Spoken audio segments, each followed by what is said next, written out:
Hello friends, good evening to all. आज हम start कर रहे हैं CHO MCQ सीरीज़ पार्ट 12। इसके अंदर कुछ और नए इंटरेस्टिंग MCQ को डिस्कस करेंगे जो CHO एग्ज़ाम के रिगार्डिंग ज़्यादा इंपॉर्टेंट है। उन MCQ को इन्वॉल्व किया है मैंने, और ये MCQ सेशन अपन कंटिन्यू जब तक CHO का एग्ज़ाम 19 फरवरी तक नहीं हो जाता तब तक कंटिन्यू करेंगे। और इसमें से आपको बहुत सारी हेल्प मिलेगी एग्ज़ाम के अंदर, और डायरेक्ट MCQ भी मिलेंगे। तो आज का हमारा जो फर्स्ट MCQ है वो ये है, moving away from the mid line of the body, है ना। ये जो वर्ड लाइन लिखी है, moving away from the mid line of the body, इसका क्या मीनिंग होता है? Option A abduction, option B adduction, option C abruption, option D है एक्सटेंशन। तो जब हम फर्स्ट ईयर के अंदर anatomy and physiology subject start करते हैं तो उसके अंदर अपन जो है कुछ टर्मिनोलॉजी पढ़ते हैं, कुछ बॉडी के प्लेन पढ़ते हैं ना, सेजाइटल, ट्रांसवर्स, इस तरीके से बॉडी के पार्ट को जो है अपन कैसे कट करें तो उसको क्या बोलेंगे, इस तरीके से बॉडी के कुछ प्लेन पढ़ते हैं। तो उसके अंदर से भी कुछ बेसिक टर्मिनोलॉजी से ये बना हुआ है। अपने को क्या करना है, पहले बेसिक चीज़ों को पढ़ना है। जब आपको बेसिक बहुत ज़्यादा मजबूत हो तब आपको क्या करना है, डीप चीज़ों को, उसके रैशनली, आपको रैशनली तभी समझ में आएंगे जब आपको क्या है, बेसिक नॉलेज अच्छा है तभी। तो जो ऑप्शन ए लिखा है इसको अपन समझते हैं कि ये टर्मिनोलॉजी होती क्या है। चार ऑप्शन को समझते हैं। मान लो ये एक ह्यूमन बॉडी है, ये उसकी बॉडी है, ये हैंड है और ये क्या है, लेग है। तो अगर एबडक्शन का क्या मतलब होता है कि ये मेरी क्या है, मिड लाइन है, यानी कि मेरा सेंटर है बॉडी का। यहाँ से मैं अगर मेरे हाथ को इधर दूर की तरफ ले जा रही हूँ तो इसको अपन क्या बोलेंगे, एबडक्शन बोलेंगे, जो कि इस MCQ के अंदर पूछा गया है। दूसरा वर्ड लिखा है एडक्शन। तो जो ये मेरा हाथ है इसको मैं मेरी मिड लाइन की तरफ लेके आ रही हूँ, इसको अपन क्या बोलेंगे, एडक्शन। एडक्शन का क्या मतलब है, ऐड करना, यानी कि जो दूर से चीज़ को अपनी मिड लाइन के पास लाना, यानी कि एडक्शन। तीसरा जो वर्ड लिखा है एब्रप्शन, इसका क्या मीनिंग होता है? जब आपने बचपन में जो है साइकिल चलाई होगी, तो साइकिल चलाते वक्त आप रोड पे गिरते हो तो क्या होता है, पत्थर की वजह से स्किन पे जो रगड़ आती है, माइल्ड ब्लीडिंग होती है, अपन क्या बोलते हैं, ज़्यादा नहीं लगी है, माइनर इंजरी है, वो क्या है, एब्रप्शन है ना। स्किन पे किसी सरफेस से आप टकराते हो और आप स्किन पे एब्रप्शन है, रगड़ आ जाए, उसको अपन क्या बोलते हैं, एब्रप्शन। ऑप्शन डी के अंदर एक्सटेंशन लिखा है। एक्सटेंशन का क्या मतलब होता है, मान लो ये अपना एल्बो जॉइंट है और इस जॉइंट के बीच में ना, दो स्ट्रक्चर के बीच में ये एंगल बढ़ रहा है, इसका मतलब क्या है, एक्सटेंशन। और अगर मेरा ये, जैसे ये एल्बो जॉइंट है और इस हाथ को मैं इस तरफ से ऐसे मूव कर रही हूँ, है ना, बॉडी की तरफ मूव कर रही हूँ, तो ये जो एंगल है दो स्ट्रक्चर के बीच में कम हो रहा है, इसको अपन क्या बोलते हैं, फ्लेक्शन। तो ये इस तरीके से कई बार टर्मिनोलॉजी से MCQ आ जाता है। तो आपको ये जो बेसिक चीज़ें ध्यान होनी चाहिए। नेक्स्ट MCQ अपना, Kernig sign are present in. Kernig sign कहाँ प्रेजेंट होता है? मेनिंजाइटिस के अंदर, सेरिब्रल पाल्सी के अंदर, एपिलेप्सी के अंदर और पार्किंसन डिजीज़ के अंदर। ये जो पार्किंसन बीमारी है ये क्यों होती है ना, ये कहाँ की बीमारी है? ये बीमारी है बेजल गैंग्लिया की। बेजल गैंग्लिया क्या करता है, अपनी बॉडी के अंदर जितने भी फाइन मूवमेंट जो होते हैं वो कौन करवाता है, बेजल गैंग्लिया करवाता है। वहाँ पे क्या होता है, डोपामिन प्रेजेंट रहता है।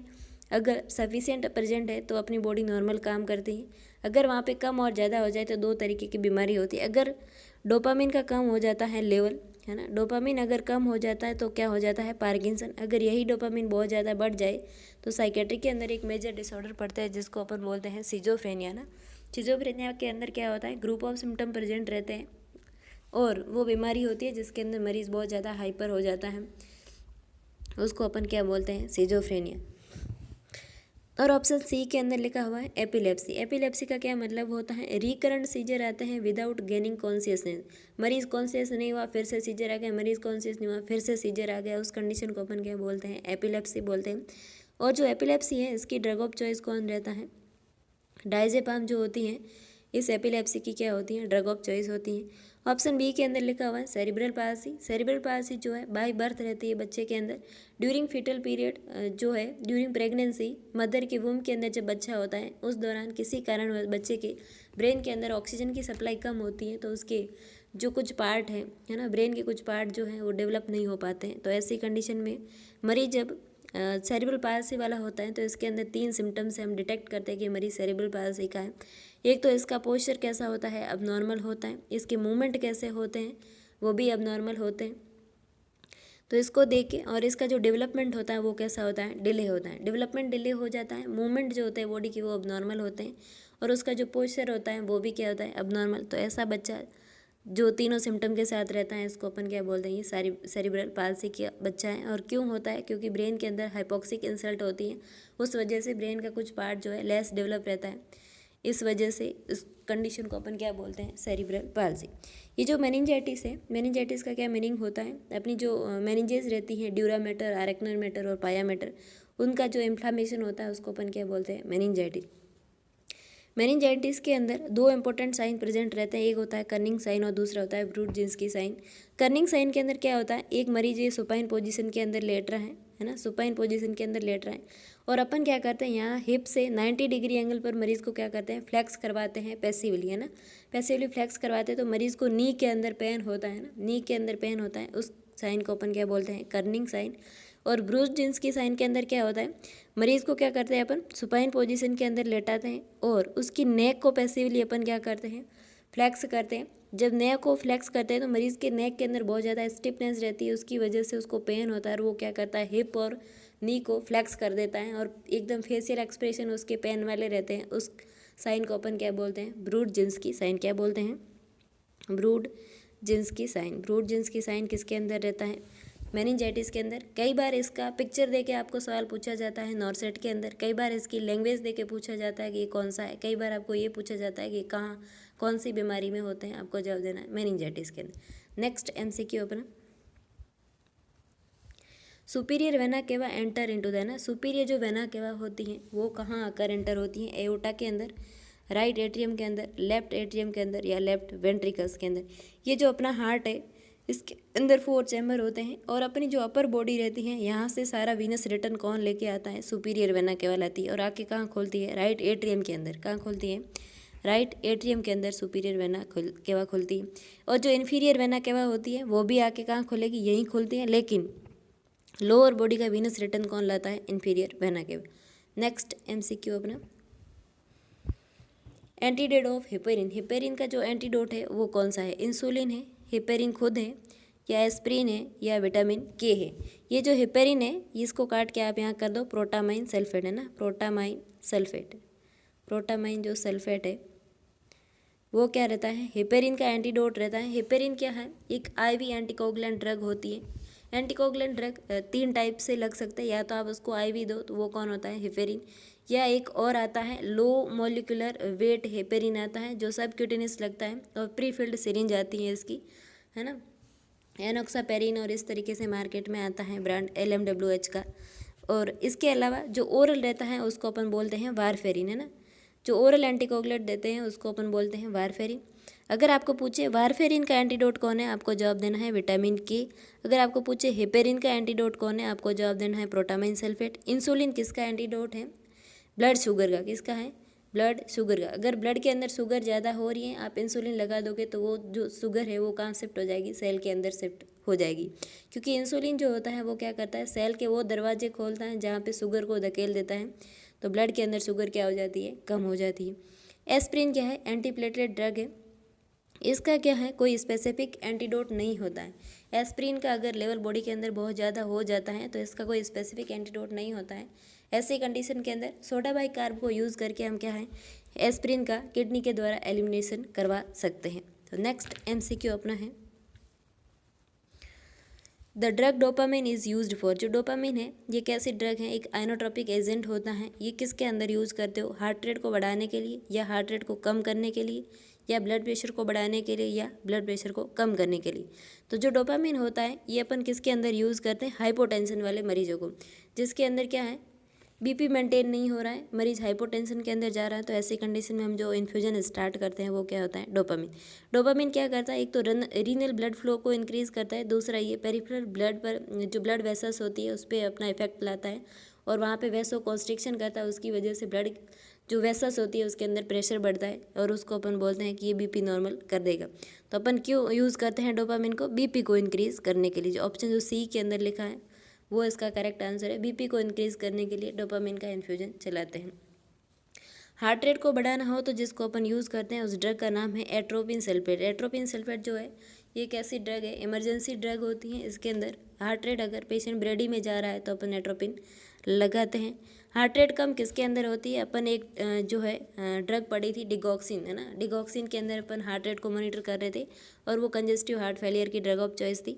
उस ड्रग के अंदर अपन हार्ट रेट मॉनिटर करते हैं क्योंकि वो क्या करवाती है, ब्रेडिकार्डिया करवाती है। इसके अलावा कुछ और भी ड्रग रहती है ब्रेडिकार्डिया करवाने वाली, लेकिन जो मेनली रहती है वो कौन रहती है, डिगॉक्सिन ड्रग। नेक्स्ट MCQ अपना, when changing dressing around the tracheostomy site the area is clean with, है ना, जो ट्रेक्योस्टोमी है पेशेंट को, उसकी ट्रेक्योस्टोमी साइट को क्लीन करने के लिए आप कौन सा सॉल्यूशन, कौन सा डिसइंफेक्टेंट यूज़ करेंगे। Option A hydrogen peroxide, option B Cidex, option C Savlon और ऑप्शन डी स्प्रिट। जो स्प्रिट रहता है ये सर्जिकल साइट को प्रिपेयर करते हैं ना, जब भी कोई अपने को प्रोसीजर करना होता है उस दौरान अपन पेशेंट को बीटाडीन से क्लीन करते हैं, उसके बाद उसके ऊपर स्प्रिट डाल के उसको डिसइंफेक्ट कर देते हैं, तो वहाँ यूज आता है। इसके लिए अपन ट्रेक्योस्टोमी के ऊपर यूज़ इसको नहीं करते। सेवलॉन जो होता है अपना जो थर्मोमीटर रहता है ना, थर्मोमीटर जो रहता है इसको डिसइंफेक्ट करने के लिए अपन क्या करते हैं, सेवलॉन का यूज़ करते हैं। इसका रेशियो रखते हैं 1:40 का रखते हैं और 5 मिनट के लिए इसके अंदर रखते हैं। साइडेक्स जो है ये किसका एग्जाम्पल है, ग्लूटाडिहाइड का। और साइडेक्स के अंदर अपन कौन से इंस्ट्रूमेंट को डिसइंफेक्ट करते हैं, जो अपनी ट्यूबिंग रहती है, स्टेथोस्कोप है, एंडोस्कोपी है, ब्रोंकोस्कोपी है, जितने भी स्कोप वर्ड लगते हैं और जो ट्यूबिंग वाले इंस्ट्रूमेंट रहते हैं उसको अपन साइडेक्स सॉल्यूशन के अंदर डालते हैं। जो हाइड्रोजन पेरोक्साइड है इसकी हाफ स्ट्रेंथ के अंदर अपन क्या करते हैं, कोई gauze piece, sterile gauze piece लेते हैं और इसकी हाफ स्ट्रेंथ में इसको डिप करते हैं, और जो ट्रेक्योस्टोमी साइट रहती है उसको सेंटर टू पेरिफेरी अपन क्या करते हैं, क्लीन करते हैं। ये इसका सही प्रोसीजर रहता है।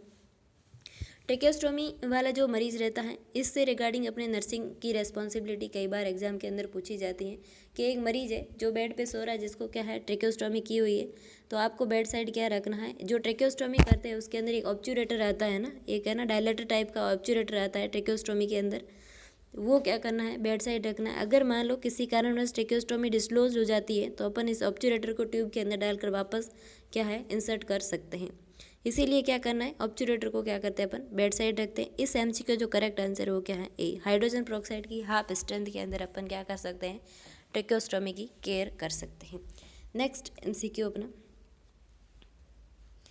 The nurse with hold NG tube feeding how much withdraw residual fluid from stomach, 30 ml, 50 ml, 150 ml या 200 ml।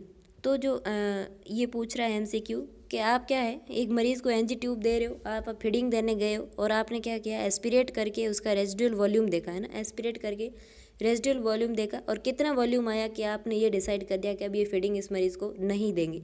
तो 30 ml और 50 ml का ऑप्शन बाहर कर देते हैं, 200 का बाहर कर देते हैं। सी इसका करेक्ट आंसर है। लेकिन अगर आपको एग्जैक्टली पूछे तो आपको जवाब देना है, अगर रेजिडुअल वॉल्यूम 100 से भी ज़्यादा आ रहा है तो ऐसी कंडीशन में हम फीडिंग क्या कर देते हैं, विद होल्ड करने। ये क्या इंडिकेट करता है, मरीज़ के अंदर डाइजेशन कम हो रहा है फीडिंग का, इसीलिए वो फीड कहाँ पड़ी है, स्टोमक के अंदर पड़ी है और अपन एस्पिरेट करें तो वापस आ रही है। तो ऐसी कंडीशन के अंदर जो मरीज़ को क्या है, फीड होल्ड कर देते हैं जब कितना वॉल्यूम हो, रेजिडुअल वॉल्यूम 100 ml से ज़्यादा हो तब। तो यहाँ जो आसपास की वैल्यू है वो क्या है, 150 ml। नेक्स्ट MCQ अपना, enlargement of right ventricle occur in the case of condition, कौन सी कंडीशन के अंदर राइट वेंट्रिकल की साइज जो है, हार्ट का जो राइट वेंट्रिकल रहता है इसकी साइज बड़ी हो जाती है, किस कंडीशन के अंदर। ESD का मतलब है आर्टियल सेप्टल डिफेक्ट, VSD का मतलब ventricle septal defect, option C का मतलब टॉफ का मतलब है टेटोलॉजी ऑफ फेलट। ये कैसी है, साइनोटिक हार्ट डिजीज है, और ESD और VSD दोनों कैसी है, एसाइनोटिक हार्ट डिजीज है ना। एसाइनोटिक हार्ट डिजीज कौन सी है, ESD एंड VSD, और टॉफ कैसा है, साइनोटिक हार्ट डिजीज।